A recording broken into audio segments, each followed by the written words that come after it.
عمن هو قانت آناء الليل ساجدا وقائما يحذر الآخرة ويرجو رحمة ربه.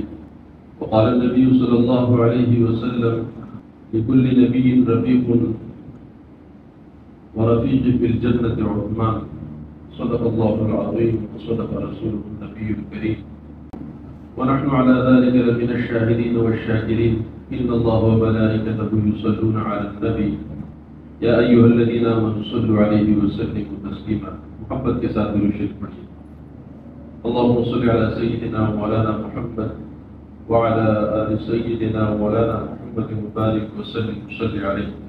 محترم سامعین، جیسا کہ آپ حضرات جانتے ہیں کہ 18 ذی الحجہ کا دن حضرت عثمان بن عفان رضی اللہ تعالیٰ عنہ جو مسلمانوں کے تیسرے خلیفہ راشد تھے، ان کی شہادت کا غمناک واقعہ پیش آیا تھا. آپ کی شہادت سے امت مسلمہ کا جو نقصان ہوا وقتی طور پر، وہ تو ہوا ہی، ان نقصانات کے اثرات آج تک امت مسلمہ میں چل رہے ہیں. خلافت راشدہ خاصہ پارا پارا ہوئی، مسلمانوں کی وحدت پارا پارا ہوئی، اور ایک ایک دن میں کئی فرقے اور تفرقے آپ کی شہادت سے امت مسلمہ میں پیدا ہوئی. آج خیال ہوا کہ آپ کی مناقب سے چند گزارشات آپ حضرات کے سامنے گوش گزار کی جائے. ان حضرات کی پوری امت مسلمہ کے اوپر کیا احسانات تھے، آج کے ہر امتی کو اسے پڑھنے کی بھی ضرورت ہے، سمجھنے کی بھی ضرورت ہے، اور ان کی زندگیوں کو ہم سب کو اپنی عملی زندگی میں لانے کی اشد ضرورت ہے. یہ تیسرے خلیفہ راشد رسول اللہ صلی اللہ علیہ وسلم نے جب اسلام کا عالم بلند فرمایا تو یہ چوتھے شخصیت تھے، چوتھے آدمی تھے جنہوں نے اسلام کو قبول کیا. اور رسول اللہ صلی اللہ علیہ وسلم کی بے شمار نسبتیں ان شخصیت کو حاصل کی. رسول اللہ صلی اللہ علیہ وسلم نے جب مکے سے مدینے کی طرف ہجرت فرمایا، تقریباً 6 سال تک، یعنی 6 ہجری تک رسول اللہ صلی اللہ علیہ وسلم دوبارہ مکہ نہیں جا سکے اور کوئی عمرہ اور حج وغیرہ نہیں کر سکے. 6 ہجری میں جناب محمد رسول اللہ صلی اللہ علیہ وسلم کے دل میں اشتیاق بہت زیادہ پیدا ہوا کہ میں مکے جا کر بیت اللہ کی زیارت کروں، عمرہ ادا کروں. اس طرح اور تڑپ میں رسول اللہ صلی اللہ علیہ وسلم کے ساتھ اپنے جانثار تقریباً 1400 صحابہ بھی شامل تھے. رسول اللہ صلی اللہ علیہ وسلم جب مدینے سے نکلے تو مکہ سے تقریباً 9 میل دور فاصلے حدیبیہ کے مقام پر آپ صلی اللہ علیہ وسلم نے پڑاؤ فرمایا. کیونکہ مکہ کے اندر مکمل کفار کا ہوڑ تھا، کوئی ان کی اجازت کے بغیر وہاں پر نہیں مار سکتا تھا. تو نبی علیہ السلام نے حالات کا جائزہ لینے کے لیے مکے سے تقریباً 9 میل دور، آج اس کو شمیسی کہتے ہیں یا شمسی کہتے ہیں اس مقام کو، اس وقت میں اسے حدیبیہ کہتے تھے. بعد میں یہ جو حدیبیہ کا صلح ہوا، صلح حدیبیہ کے نام سے مشہور ہوا، آپ تمام حضرات اچھی طرح جانتے ہیں. اس مقام پر نبی علیہ السلام نے پڑاؤ فرمایا، حالات کا جائزہ لیا، اور مزید حالات کے جائزے کے لیے حضرت عثمان رضی اللہ تعالیٰ عنہ کو مکے کے کفار سے مذاکرات کے لیے اور وہاں ان کے عزائم کو باندھنے کے لیے، حالات کے جائزے کے لیے اپنا نمائندہ اور سفیر بنا کر مکے والوں کے پاس بھیج دیا. حضرت عثمان رضی اللہ تعالیٰ عنہ تشریف لے گئے تو کچھ دیری ہوئی. دیری اسی وجہ سے ہوئی کہ مذاکرات چل رہے تھے، مذاکرات کامیاب نہیں ہوئے. مکے کے کفار کسی صورت میں مسلمانوں کو اندر اجازت نہیں دے رہے. مکے کے کفار نے حضرت عثمان سے کہا، زیادہ سے زیادہ ہم یہ کر سکتے ہیں، چونکہ آپ آئے ہیں، آپ عمرہ ادا کر لیں اور چلے جائیں یہاں سے. محمد صلی اللہ علیہ وسلم اور ان کے صحابہ کو تو کسی طور پر ہم اجازت دینے کے لیے تیار نہیں. انہوں نے حضرت عثمان رضی اللہ تعالیٰ کو بٹھا لیا، وہاں روک دیا اپنے پاس.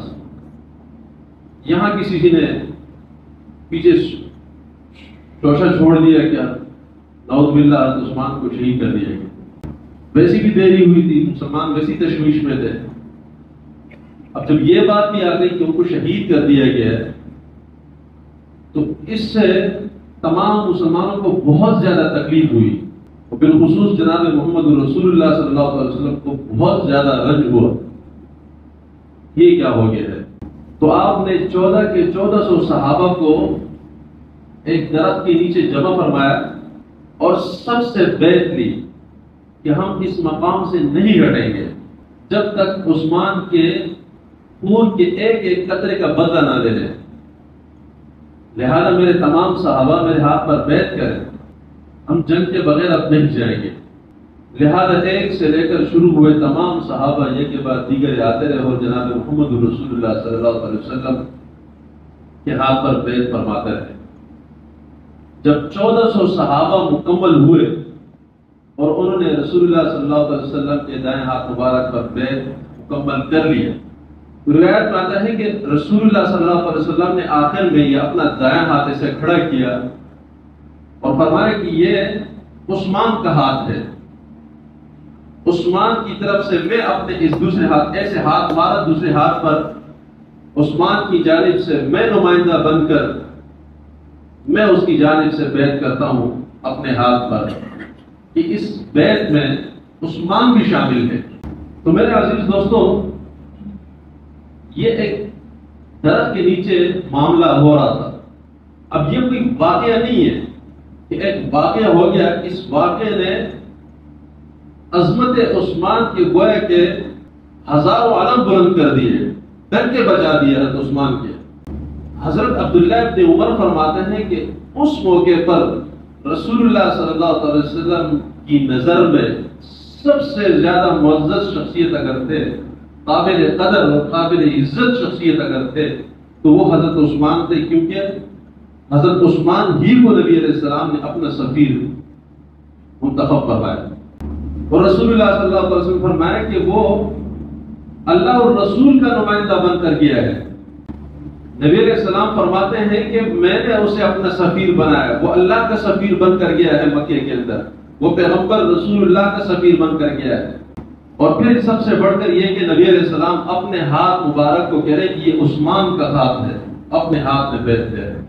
اور بھی حضرت عثمان رضی اللہ تعالیٰ کو بہت زیادہ عظمتیں اور نسبتیں حاصل ہیں۔ وہ جامع قرآن تھے، وہ داماد رسول تھے، ذو النورین کا لقب حاصل تھا۔ علی رضی اللہ تعالیٰ عنہ سے ایک موقع پر پوچھا گیا کہ عثمان کے بارے میں بتائیے، انہوں نے فرمایا کہ عثمان کے بارے میں کیا پوچھتے ہو؟ ملأ الاعلی میں ذو النورین کے نام سے انہیں یاد کیا جاتا ہے۔ اور ایک روایت میں نبی علیہ السلام نے فرمایا کہ میرے اگر 40 بیٹیاں ہوتی تو یک کے بعد دیگر میں عثمان کیا قد میں لیتا۔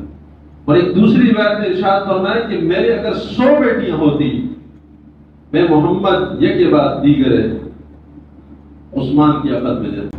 ابن ماجہ کی روایت ہے، رسول اللہ صلی اللہ علیہ وسلم کی حدیث ہے جسے روایت کی ہے حضرت ابو ہریرہ رضی اللہ تعالیٰ عنہ نے، کہ جب حضرت رقیہ کا انتقال ہوا تو کچھ عرصے بعد حضرت جبریل امین رسول اللہ صلی اللہ علیہ وسلم کی خدمت اقدس میں آئے، اور اس کے بعد جناب محمد رسول اللہ صلی اللہ علیہ وسلم نے حضرت عثمان کو بلایا اور ان سے کہا کہ اب سے کچھ دیر پہلے جبریل امین آئے تھے، اللہ کا پیغام لائے، اللہ کا سلام لائے، اور انہوں نے مجھ سے عرض کیا کہ اللہ رب العزت نے آپ کی عقد میں ام کلثوم کو دے دیا ہے رقیہ کے مہر کے مثل۔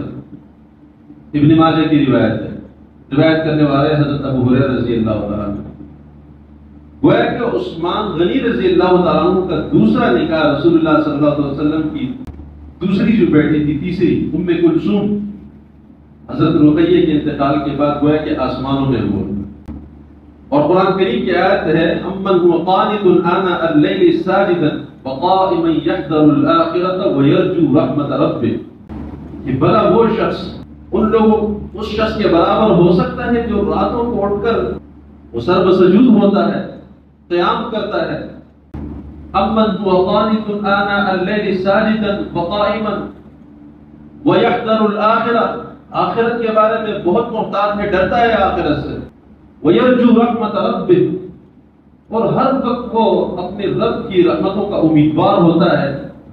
عبداللہ بن عمر رضی اللہ عنہ فرماتے ہیں وہ عثمان بن عفان، اس آیت کریمہ کا مصداق حضرت جناب عثمان غنی رضی اللہ تعالیٰ عنہ۔ آیت کریمہ میں 4 صفات بیان فرما رہے ہیں کہ وہ شخص وہ راتوں کو اٹھ کر سر بسجود ہوتا ہے، قیام کرتا ہے، اور راتوں کے سجدے جن لوگوں کو نصیب ہوتے ہیں وہ اللہ کے مقرب ترین لوگ ہیں۔ ویسے تو کسی وقت بھی اللہ کا کوئی بھی ذکر کرے نہ کوئی پابندی ہے، اور عظمت ہی عظمت ہے، سعادت ہی سعادت ہے، لیکن راتوں کے سجدے جن لوگوں کو نصیب ہوتے ہیں وہ اللہ کے مقرب ترین لوگ ہوتے ہیں۔ راتوں کے سجدوں کی بہت زیادہ تعریف کیوں ہوتی ہے؟ رات پرسکون ہوتی ہے، راتوں میں انسانوں کے دل و دماغ میں انتشار نہیں ہوتا، خشوع خضوع حاصل ہوتا ہے، اور سب سے بڑھ کر یہ کہ انسان ریاکاری سے بچا ہوتا ہے، وہ ہوتا ہے اس کا اللہ ہوتا ہے۔ اللہ خود جس شخصیت کی تعریف کرے کہ اس کی عظمت یہ ہے کہ وہ راتوں کو اٹھ کر سجدے کرتا ہے، وہ قیام کرتا ہے، یہ قیام کی نعمت جن لوگوں کو میسر ہوتی ہے، پھر انہیں قرآن کریم کے معارف میں، قرآن کریم کے رموز میں صحیح معنوں میں انہیں غوطہ کی توفیق ملتی ہے۔ یہ وجدان قرآن، یہ سوز قرآن، یہ جو حضرت عثمان کو نصیب ہوا ایسا نہیں نصیب ہوا۔ وہ راتوں کو سجدہ کرتے تھے، قیام کرتے تھے۔ وَيَحْذَرُ الْآخِرَةَ، وہ آخرت کے بارے میں بہت محتاط تھے، آخرت سے بہت زیادہ ڈرنے والے۔ حضرت عثمان رضی اللہ تعالیٰ عنہ جب قبر کے سامنے کھڑے ہوتے تو اتنے روتے کہ داڑھی مبارک آنسو سے بھر جاتی، تر ہو جاتی۔ کسی نے پوچھا کہ حضرت آپ کے سامنے دوزخ اور اس کی ہولناکیوں کا تذکرہ ہوتا ہے، اتنی وجد کی کیفیت آپ پر اس وقت طاری نہیں ہوتی، لیکن جب قبر کے سامنے کھڑے ہوتے ہیں تو ایسی حالت غیر ہو جاتی۔ اس کی وجہ کیا ہے؟ عثمان رضی اللہ تعالیٰ عنہ نے فرمایا ہے کہ یہ پہلا مقام ہے امتحانات کا۔ اس پہلے امتحان اور مرحلے میں اگر کوئی شخص کامیاب ہو گیا تو ہمیشہ کی کامیابیاں اس کا مقدر ہے، لیکن یہ پہلا گڑھا ہے۔ اگر اس پہلے گڑھے میں اگر کوئی شخص ناکام ہو گیا، نامراد ہو گیا، تو ساری آخرت کی زندگی اس کی تباہ و برباد ہے، اور وہ غرق ہے۔ اس لیے میں جب بھی خبر دیکھتا ہوں مجھے ڈر لگتا ہے۔ جرائم کی روک تھام کے لیے آپ بڑی سے بڑی قانون سازی کریں، بڑے سے بڑے پولیس پر پولیس بنائیں، زیادہ سے زیادہ وہ دنوں کی روشنی میں اور آبادیوں میں جرائم پہ روک تھام کر سکے گی، لیکن جنگلات کی تاریکیوں میں اور رات کی تاریکیوں میں جرائم سے روکنے والے اگر کوئی چیز ہے تو وہ فکر آخرت۔ اور یہ کریڈٹ جناب محمد رسول اللہ صلی اللہ علیہ وسلم کو جاتا ہے کہ انہوں نے اپنے صحابہ کی کیسی تربیت۔ آخرت کی فکر ہوگی، آخرت کا ڈر ہوگا تو اعمال میں نکھار پیدا ہوگا، افعال میں نکھار پیدا ہوگا، معاملات میں نکھار پیدا ہوگا، آپ کا کردار، آپ کے معاملات نکھریں گے۔ تو گویا کہ آیت کریمہ میں 4 صفات بیان کی۔ ساجد تھے، وہ سجدہ کرنے والے، قائم تھے، قیام کرنے والے تھے، آخرت کی فکر تھی، آخرت سے ڈرنے والے تھے، وَيَرْجُو رَحْمَتَ رَبِّهِ، وہ ہر وقت اللہ رب العزت سے رحمت کی امیدیں لگائے ہوئے تھے۔ اور بھی بے شمار نسبتیں حاصل تھے، داماد رسول تھے، جامع قرآن تھے، مسلمانوں کی سلطنت کو توسیع دی، بین روما جیسا کنواں جسے یہودی نے مسلمانوں کے اوپر گویا کہ اس کا پانی بیچتا تھا، انہیں معاش کا بہترین ذریعہ بنایا تھا، مکمل کنواں 35,000 دینار میں خرید کر مسلمانوں کے لیے وقف کیا، اور غزوہ تبوک میں وہ قربانیاں پیش کی، 1,000 دینار پیش کیے، اور رسول اللہ صلی اللہ علیہ وسلم کو اس سخت ترین غزوے میں اتنی سخت ضرورت تھی، نبی علیہ السلام فرمائے کہ اس مشکل اور تنگ ترین وقت میں اور مشکل ترین غزوے میں جو بھی مسلمانوں کے جیش کی خدمت کرے گا میں اسے جنت کی بشارت دیتا ہوں۔ 1,000 دینار پیش کیے، 1,000 اونٹ پیش کیے، 70 گھوڑے پیش کیے، سخاوت کی انتہا کر دی، اور رسول اللہ صلی اللہ علیہ وسلم عبداللہ بن سمرہ رضی اللہ تعالیٰ عنہ صحابی رسول فرماتے ہیں کہ نبی علیہ السلام کی خدمت میں جب 1000 دینار گئے عثمان کی جانب سے، تو ایسے خوشی سے دینار کے اندر نبی علیہ السلام نے ہاتھ مارا اور دو مرتبہ تین مرتبہ فرمایا کہ ما ضر عثمان عمل بعد هذا اليوم، آج کے بعد عثمان تم جو کچھ بھی کرتے رہو گے ہمارا عمل تمہیں نقصان نہیں پہنچائے گا، تم جنتی بن چکے ہو۔ میرے عزیز دوستو، ہمارے حقیقی معنوں میں رول ماڈل یہ حضرات ہیں، ان حضرات کو پڑھیں، اپنے بچوں کو پڑھوائیں۔ آج ان شخصیات کو پڑھنے کی بہت زیادہ ضرورت ہے۔ اللہ سے دعا ہے اللہ ہمیں اپنے تمام صحابہ کے کردار کو، ان کی تاریخ کو، ان کی سیرت کو پڑھنے سمجھنے کی توفیق نصیب فرمائے اور ان کے مطابق اپنی زندگی گزارنے کی توفیق نصیب فرمائے۔ آخر دعوانا الحمدللہ رب العالمین۔